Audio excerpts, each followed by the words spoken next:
Hey, I'm Miller Rodney. Thanks for clicking on my video. Um, Putting this on my tripod. Now, I thinking about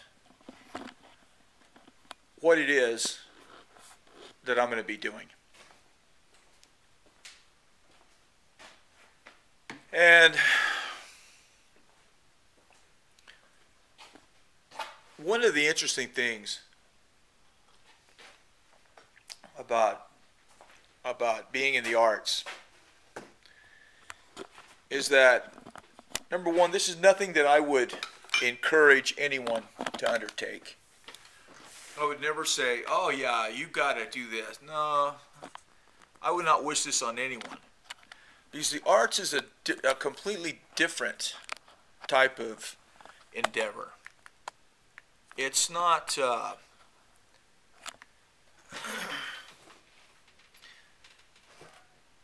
it's not like you're going to go to college and you're going to get a degree and then all of a sudden you're going to be working down at the local art factory. It's just not the way it works. And so the people that get involved in it, regardless of who they are or what kind of work they do, they're in it because that's what they do. They're in it because one of the reasons I do it is because it feels so bad not to.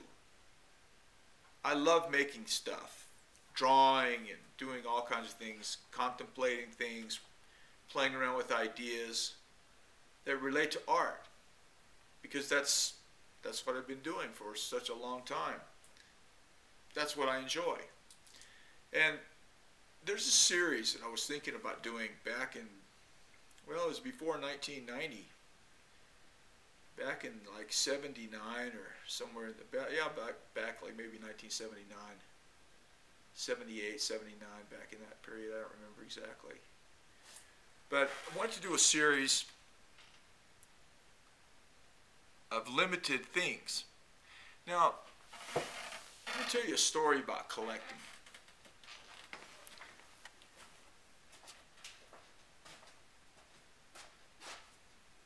I'm going to tell you a story about collecting. I'm going to tell you a story about collecting. Oh yeah. Do do do do. Do do do do. Okay, I'm going to show you something here. Talk about collecting and what it is. This right here is a lunchbox with some pencils and pens. And this is the exact lunchbox that I had when I lived in this place in 1980. I probably got this in 82 or 83. And what it was I got it out of necessity, because I had my pencils. I would sit and draw, and I needed something to hold my drawing materials. So I found this lunchbox, probably at the flea market or something. I can't remember.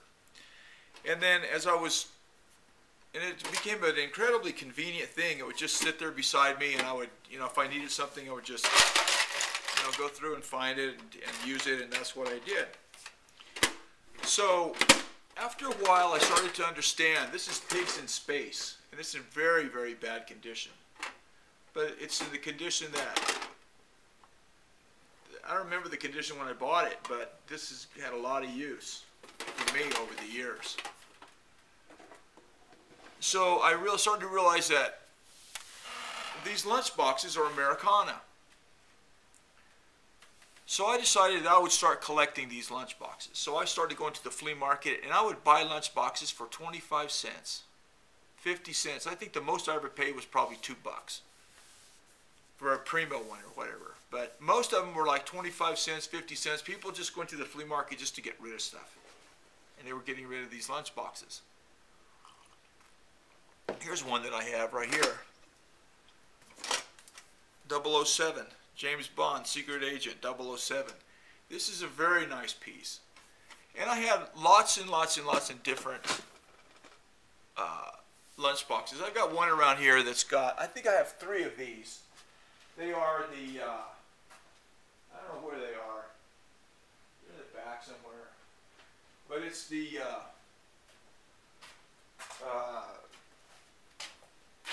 it's the World Trade Center. It's King Kong. That's what it is. It's King Kong, and it's the King Kong version where King Kong is standing on the World Trade Centers. Now I've got 3 of those. And see, that's how Americana, that's how these kind of things start to become more relevant, because they have some sort of a reason behind them other than just being a box with some printing on it. They have to have some sort of connection with somebody somewhere. Now, these lunch boxes have a huge connection because, now I didn't have a lunch box when I was a kid because I ate at home. I would walk home or whatever for lunch. And then when cafeterias came in, it was a cafeteria. But if I had a lunch, it would be like in a brown bag or something. So I don't even think I had a lunch box. But they became Americana, and they started, they had like cartoons and all kinds of things that were happening at that period in time. So when people my age right now, a lot of people would have lunch boxes, and they see a lunch box and it triggers a remembrance on their part. And so that's one reason people, like to collect stuff like that, because they have some sort of connection with it. So I always wanted to do a series that was a documented series on my work. That would be apart from the regular type of things that I did, that I was using as a vehicle to make a living.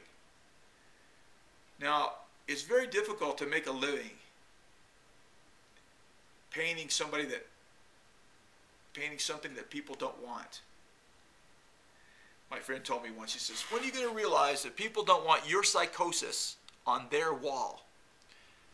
Well, you can't really argue with that philosophy, because that's the truth. That is the truth, but it depends on the collector.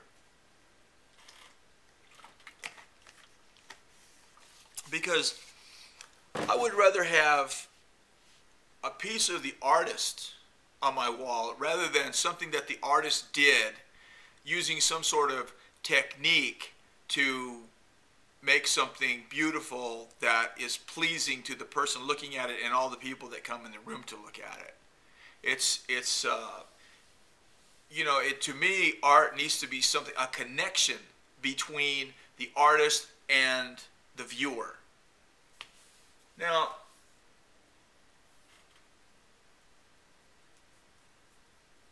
there can be a manipulated connection, okay? Like if you're a landscape painter and you live in the Southwest and the skies are blue, but I look outside the sky right now and it's really kind of whitish toward the bottom. It's pretty whitish. It starts going up gradually. And I'll go outside and I'll just show you what I'm talking about.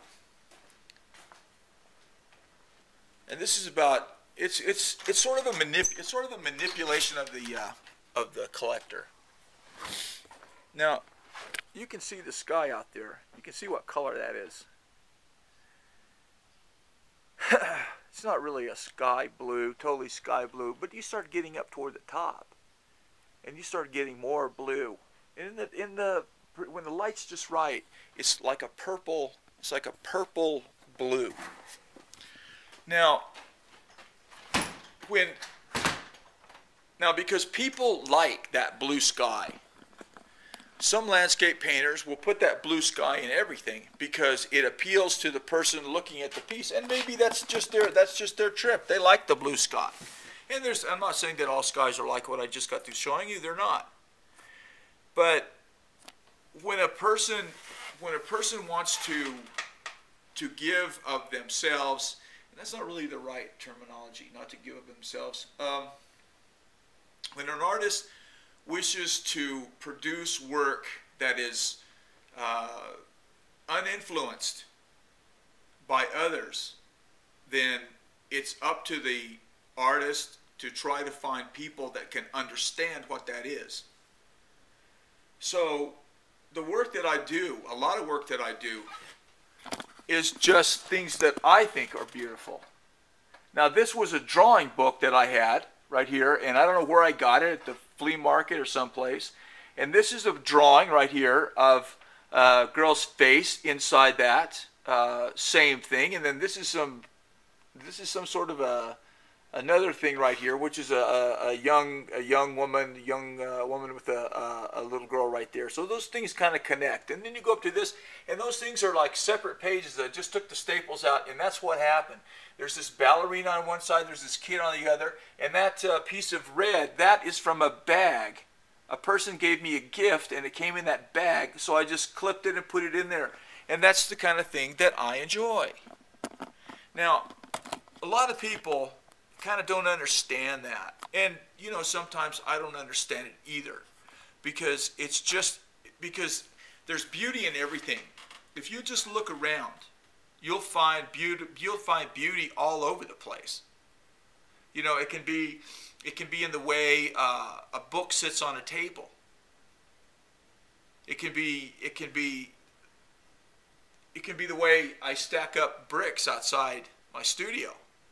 It basically boils down to it's what you enjoy as a collector. Because I can't, you know, there's no reason for me to try to produce something that is pleasing to everybody, because I'll never please everybody. The only thing I can do is do my best to please myself and find collectors that can appreciate what I do. So that's the hunt, to see if I can find people that enjoy what I do. And there's a big world out there. You know, I'm really happy that social media has come along, and it's going to be a struggle for someone like me, because I'm not computer savvy to the point where I can just knock this kind of stuff out. You know, it takes a certain amount of skill with computers and stuff to do it. So, you know, to try to get the word out. So I'm making this video just to say, you know, I'm starting the process. I'm Rovah. Thanks for watching.